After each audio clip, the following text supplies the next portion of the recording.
اب نوٹ کر لیجئے، یہ کتابیں اگر آپ پڑھنا چاہیں تو کتاب الملاحم میں پڑھیے۔ بدترین عذاب عربوں پر آیا کھڑا ہے، سروں پر تنا ہوا ہے، بدترین ایسی جنگ ہونی ہے الملحمۃ العظمیٰ، جس کو کہ میں بھی آپ کے گواہی پیش کر دوں گا، جسے کہا گیا دی لاسٹ کروسیڈ۔ بش نے بھی کروسیڈ کا لفظ بول دیا تھا، پھر واپس لیا اس نے۔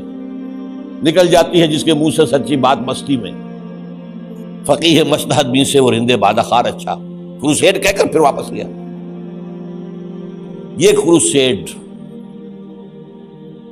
اس کے اوپر جس قدر نقصان ہونا ہے عربوں کا، گریٹر اسرائیل بنے گا، عراق، شام، اردن، سعودی عرب کا کچھ شمالی علاقہ، ترکی کا جنوبی علاقہ، مصر کا صحرائے سینا، اور اس کے ساتھ ہی جو بہترین اس کا زرخیز ترین علاقہ ڈیلٹا آف نائل، یہ سب یہودیوں کے قبضے میں جائے گا۔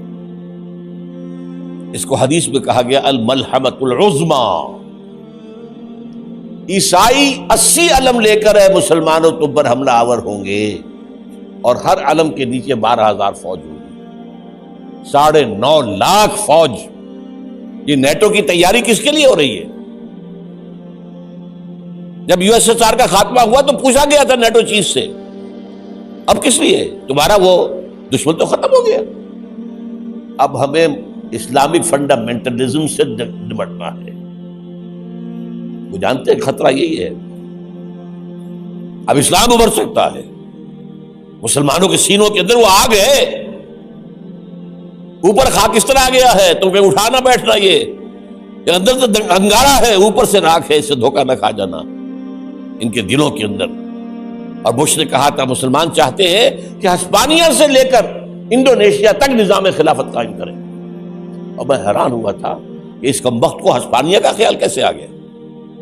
ہمیں تو کبھی آتا ہی نہیں، اب ہم تو بھول گئے، وہ تو 500 برس پرانی بات ہے جبکہ وہاں سے ہمیں نکال دیا گیا تھا۔ اگرچہ اقبال نے کہا تھا ہے ارض فلسطین پہ یہودی کا اگر حق، ہسپانیہ پر حق نہیں کیوں اہل عرب کا؟ ہسپانیہ میں تو 800 سال حکومت کی مسلمانوں نے، اور ابھی 500 برس سے گزرے ہیں نا۔ یہودی تو ارض مقدس سے 2000 سال نکالے گئے، انہیں ناکہ آباد کیا گیا، عربوں کے سینے میں خنجر بھونک دیا گیا۔ وہ چھوٹا سا ملک جو چاہتا کرتا، کوئی پوچھنے والا نہیں۔ امریکہ جیسے اپنے بیٹے کی حفاظت کرے ویسے کرتا اس کا۔ اور حضور نے فرمایا ہے وہ جنگ جب ہوگی تو ایک باپ کے اگر 100 بیٹے ہوں گے تو 99 ختم ہو جائیں گے، ایک بچے گا۔ یہ حدیث ہے صحیح۔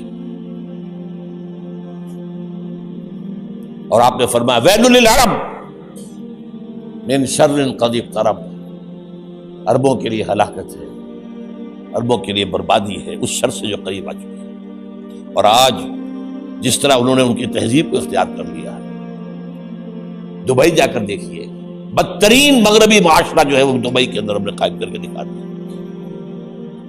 اب سعودی عرب اس راستے پر بڑھ رہا ہے، لیکن میں اس کے وہ پہلی بات جو کہہ رہا ہوں وہ تو یقینی ہے، اس میں تو احادیث صحیحہ موجود ہے۔ اگرچہ اس کے بعد پانسا پلٹے گا، پھر حضرت مہدی کا ظہور ہوگا، حضرت عیسیٰ کا نزول ہوگا، اور وہ گریٹر اسرائیل گریٹر گریو یارڈ بنے گا یہودیوں کا، ایک ایک یہودی قتل ہوگا اور دفن ہوگا۔ یہ بات میں ہونا ہے، میں پہلی بات میں پرچ کر رہا ہوں۔ وہ پانسا پلٹے گا جب پلٹے گا، ابھی جو سامنے ہے وہ کیا ہے؟ جس ملحمۃ العظمیٰ کہا حضور نے، جسے آرمگیڈون کہتے ہیں عیسائی۔ آرمگیڈون کی اگر کہیں جا کر آپ دیکھیں گے، آپ ڈکشنری میں مانی تو کیا لکھا ہے؟ A very big war which will be fought between the forces of evil and good before the end of this world۔ اس دنیا کے خاتمے سے پہلے خیر اور شر کی قوتوں کے درمیان بہت بڑی جنگ ہوگی۔ ارمجدون اسے کہتے ہیں عربی میں، اور آرمگیڈون اسے کہتے ہیں انگریزی کے اندر، اور یہ بائبل کی آخری کتاب کے اندر ہے، جو اس میں کہ مکاشفات یوحنا، ریولیشنز آف سینٹ جان۔ یہ تو میں کہہ رہا ہوں یقین کے ساتھ، اور زیادہ دور نہیں ہے، آیا چاہتا ہے۔ اس لیے کہ یہودیوں کا اور عیسائی جو کنزرویٹوز ہیں، نیو کنزرویٹوز، ان کا 5 نکاتی ایجنڈا ہے متفق علیہ، جس کے تحت کہ یہ جنگ صلیبی شروع کی گئی ہے۔ تو سن لیجئے آپ، آرمیگیڈون نمبر 1، گریٹر اسرائیل قائم ہو جانا اس کے نتیجے میں نمبر 2، مسجد اقصی اور قبۃ الصخرہ کو گرانا نمبر 3، وہاں تھرڈ ٹیمپل، وہ مسجد جو حضرت سلیمان نے بنائی تھی 1000 قبل مسیح میں، پھر برباد کی تھی نیبوکدنیزر نے، دوبارہ بنائی گئی، پھر دوبارہ ختم ہوئی 70 عیسوی تک گری پڑی ہے۔ ان کا خانہ کعبہ گرا ہوا ہے 70 عیسوی سے لے کر آج تک۔ ایک دیوار ہے ویلنگ وال، جہاں جاتے ہیں، روتے ہیں، پیٹتے ہیں، ماتم کرتے ہیں، وہاں وہ بنے گا تھرڈ ٹیمپل۔ اور نمبر 4، اس میں لا کر رکھا جائے گا تخت حضرت داؤد کا۔ یہ تخت کہاں ہے اس وقت؟ یہ لندن شریف کے اندر جو ان کی پارلیمنٹ کا جو چرچ ہے، ویسٹ منسٹر ایبے، اس میں رکھا ہوا ہے۔ ایک پتھر تھا جس پر بٹھا کر حضرت داؤد کی تاج پوشی ہوئی، پھر حضرت سلیمان کی ہوئی، پھر وہ پتھر رکھ دیا گیا جب حضرت سلیمان نے بنایا ہیکل مسجد اقصی، وہاں رہا وہ۔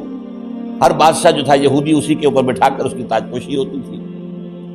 سن 70 میں ٹائٹس نے گرایا اسے، ہیکل کو، وہ پتھر لے گیا، وہاں سے روم گیا، روم سے آئرلینڈ گیا، آئرلینڈ سے اسکاٹ لینڈ آیا، اسکاٹ لینڈ سے انگلینڈ آیا، اور اب وہ رکھا ہوا ہے 14ویں صدی عیسوی سے آج تک۔